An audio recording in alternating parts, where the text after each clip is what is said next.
Hello, everyone. I am absolutely sorry about how long it's been. Story of my life, constantly apologizing for the lapse in videos, but I have been extremely busy the last month and a half, and yeah, I know it's not an excuse, it's more of an apology, so, I'm sorry. Um, I had my brother and his fiance come up from California and visit me for a few days, and then um, with back to school and all that other stuff, I've been helping my sister get stuff ready for my niece and all that other fun junk, and dealing with going to the doctors, going to mental health, going here and there and everywhere else in between. um, on a very positive note, I got my latest A1C results back. And for those of you who don't know, A1C is a blood test that they do to see how well controlled and maintained your sugars are. And I was able to get my blood sugars down to an 8.6. Um, Normally, my A1C is really high. It's like 11 to 14. Uh, Normal, typical good range is between 4 and 6. And so, um, really working to try to get it even lower and just get things taken care of that direction. Uh, One thing that I have noticed though is that with having my blood sugars semi maintained, I am constantly cold now. I don't know if that has anything to do with it or not. I just have noticed that I'm always cold. It could be 80 degrees outside and I'll be sitting in my house just shivering. And then it's not until I go outside for like an hour that I actually heat up. So that's something that I'm going to have to talk to my doctor about. And I have an appointment coming up on Friday, which is September 12th or the 11th. I don't know. All I know is it's Friday. Um, and then, and that's with my diabetes doctor. And then I have another appointment with my general physician, who I love. I just recently had to switch just because my other GP was not doing a good job at all. And to get in to try to see her, it was a month or two out unless you were OBGYN. And then she would take you instantly, or an OB patient. I think OBGYN is actual title of a doctor. But anyways, so yeah, unless you were a woman or pregnant, you couldn't get in to see her right away.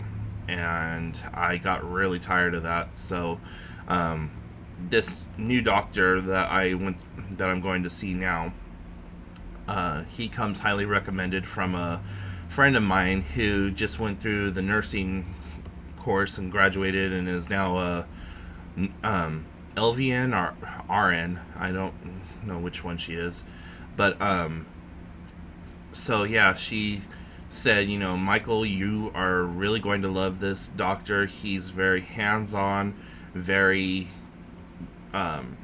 very open to patients who know their own rights and advocacy. If you go in there and you tell him, okay, you know what, I need XYZ, this is the reason I feel that I need XYZ, he will then either prescribe it to you or he will talk to you about alternatives and work with you that direction.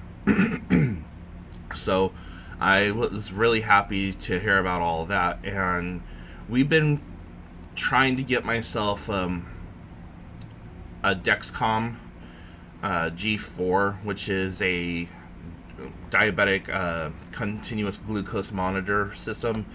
And for whatever freaking reason, Dexcom kicked it back, saying that my insurances wouldn't pay for it. So I got to get a hold of Medicare and Medicaid and see what I got to do in order to get that taken care of, and get my doctor to be a little bit more proactive about actually getting that for me, because even though it is kind of a clunky device and you have to wear it for a week at a time, I attribute the fact that I've been able to get my blood sugars back under control based on being able to use that monitoring device. So yeah, I'm really kind of keeping my fingers crossed. And I've even contacted Dexcom directly myself and asked them, is there any way that I can have one sent out to me for free or at a steep discount or whatever else, and explain my financial situation. And because the units themselves are usually like between $500 and $600, and then the little transmitter device, you have to replace that every 6 months to a year. And so I figured I can ask, and the worst that will happen is I got told no.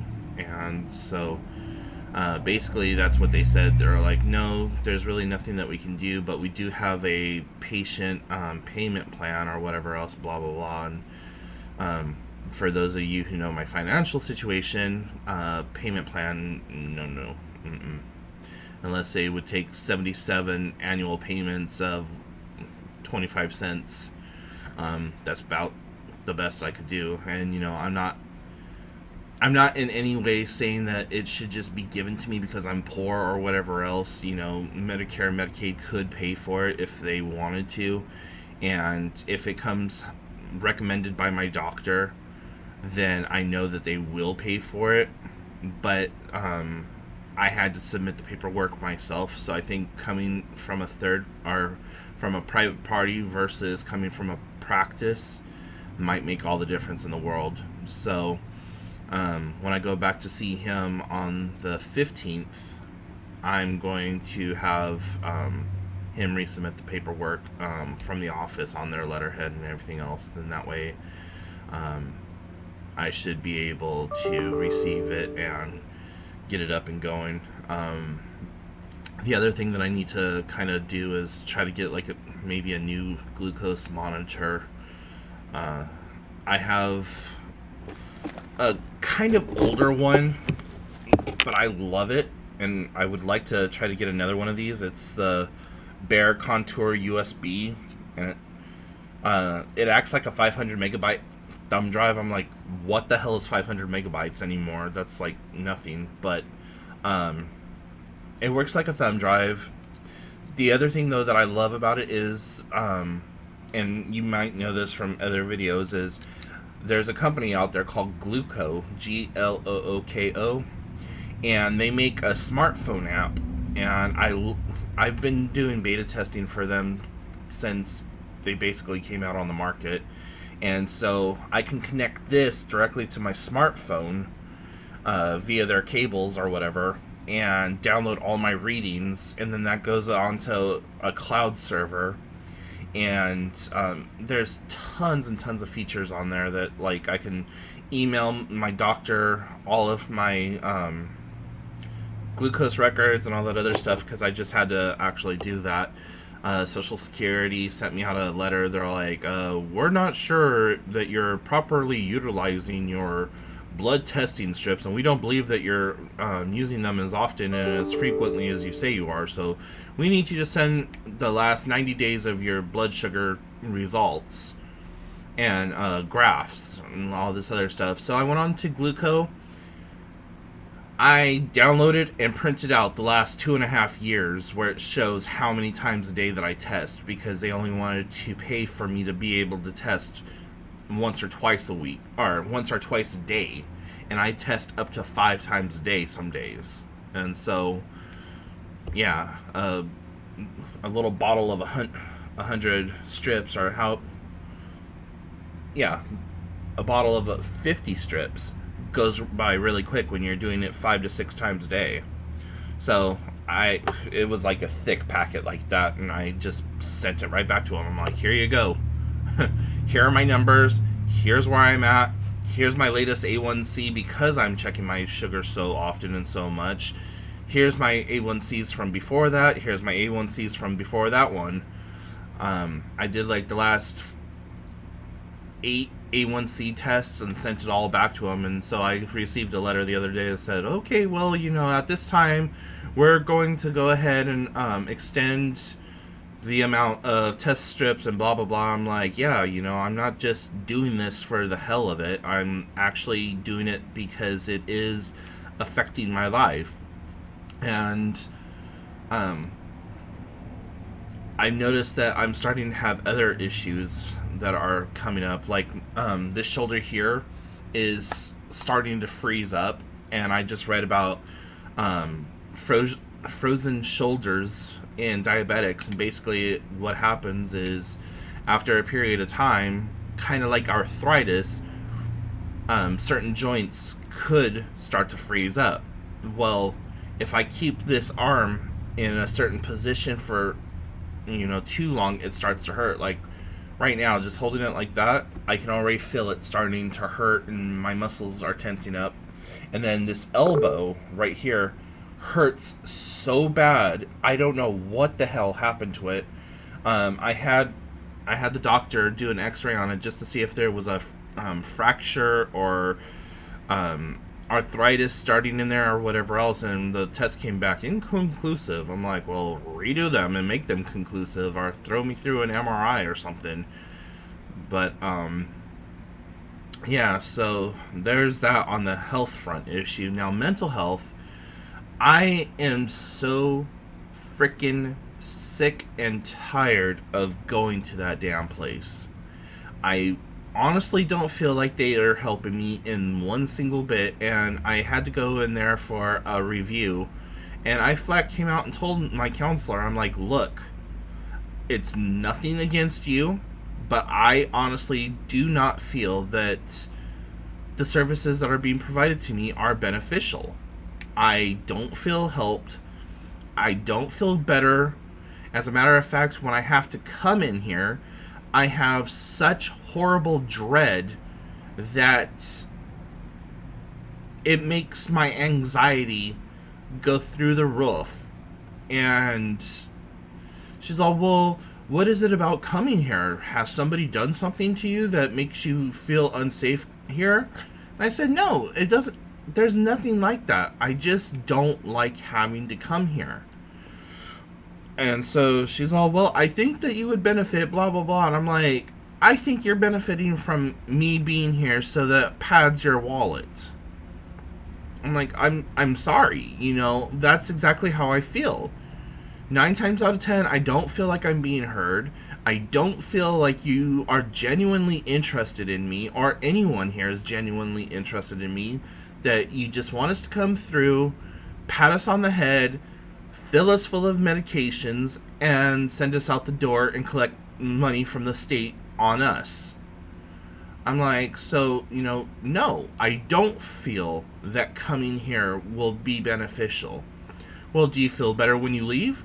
I feel better when I leave because I'm not here any longer. I said, but otherwise, no, I don't feel any better. I feel the same, if not sometimes worse, because I feel like I'm not being listened to, or that you're not understanding what I'm trying to tell you, or, any number of different reasons. So, what do we got to do, basically, is what it was. And so I agreed to come back every 2 to 3 weeks for the next 6 months or so. And then at that point, we're going to discuss what needs to be done. But I just honestly don't feel that it's a productive use of my time. I think that me sitting down in front of a canvas and painting something, or going out and fishing, or walking through the woods, or something like that, would be more productive than me sitting in the office with a, how does that make you feel? The fuck did I just tell you for the last 45 minutes? That's how that makes me feel. So yeah, my bipolar and everything else just goes off whenever I'm there, and they think that we're having a breakthrough because I'm sitting there and crying. I'm like, we're not having a fucking breakthrough. I'm crying because I'm frustrated, pissed off, and angry. So, whatever. Yeah, so above and beyond that, everything else has been fairly decent and good. Um, I honestly don't know what I said in the last video just because it's been so long, but recently, um, I just got back in touch with an ex girlfriend of mine from high school, and I I've been in love with her from the day that we met, and we have a very Forrest and Jenny type relationship. Like, I love her with my undying heart, and she cares for me, but not in the same level that I care for her. And, that's okay, I guess. I would like to have had it turn out differently in our lives. Like, when I had proposed to her at one point and gave her my grandmother's ring and all this other stuff, and um, she just declined, and that's, I guess it's okay. I mean, it just wasn't supposed to happen this time around, and I hate to be cheesy or whatever and talk about soulmates or whatever else, but I do feel that we're spiritually connected, and so I hadn't talked to her for probably a good 15, 20 years. And then finally one day, after just kind of like praying about it and trying to do internet searches and all this other stuff, and like looking for the last possible or the last known location that she was at, trying to look up her parents, and all this other stuff. I even did a like a lot search. And that's where you can look up the information about a house and see who its owners are, who the previous owners are, when the house was bought, when the house was sold, so on and so forth. Just try to get like some kind of semblance as to when they had moved and when they had left. Well, um, even that, excuse me, even that had turned up kind of negative and with inconclusive results. So one day I was getting ready to. I'm sorry. I was getting ready to send a message to somebody, and I happened to look on Facebook, and in my others folder, I saw that I had a message. I was like, well, fuck, I never really checked that, so I went ahead and I clicked on it, and sure shit, there she was. Under a different name, though, and she's been married and is married now, and so a different last name, but I knew it was her instantly, and the second that I saw her alias, I automatically knew it was her. Her name, the name that she's going by now is Jules, and that made so much perfect sense. I never even thought to look for her under an alias. And Jules is her favorite author is Jules Verne, and so even when we were together, she liked me to call her Jules. And so I open it up, and it's like, hey, you look like a buddy of mine from back in high school, and blah, blah, blah. And I wanted to make sure that it was you before I said anything else. So if it is you, please shoot me a message. If not, I'm sorry and have a nice day, basically. So I type back, I'm like, you dumbass, it is me.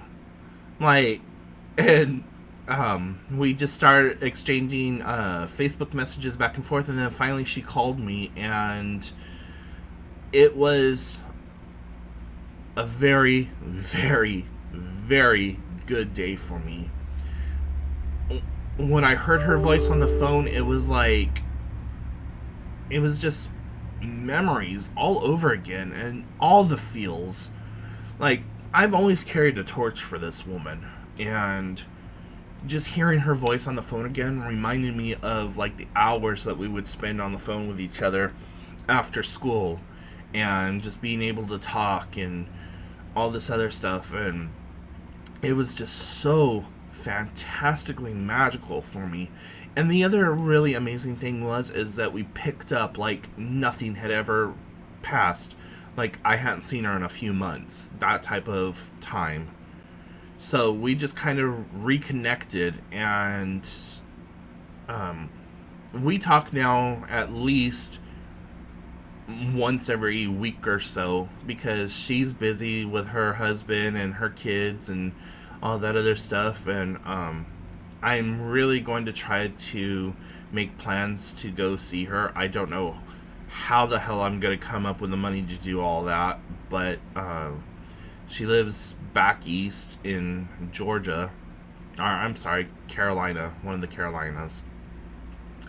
And so yeah, I would really love to be able to go see her, but I just don't know how I'm going to come up with the money to do that, especially, knowing my financial situation of only making $751 a month, and $650 of that goes to rent, and the rest goes to my internet. So yeah, little tricky. But for the most part, everything has been really good, and so being able to reconnect with her took a huge burden off my heart, because I was starting to get scared and worried. Like, I thought she was dead. I couldn't find anything on her. I kept looking through all the obituaries and that I could find, and people search. Fuck that shit. It came up with old records of her, and then the records that it did have weren't even on of her. So I honestly don't understand how people skip trace. And I used to work as a repo agent, so I know about skip tracing and finding people and stuff like that. So, but anyways, so there's that, and pretty much in a nutshell, just living day to day though, and enjoying life as much as I can. There's some days where they're better than others. This last week has just been hell on wheels though. It just seems like every time I turn around, I cannot get a good foothold. I can't get moving in the right direction. But you know what?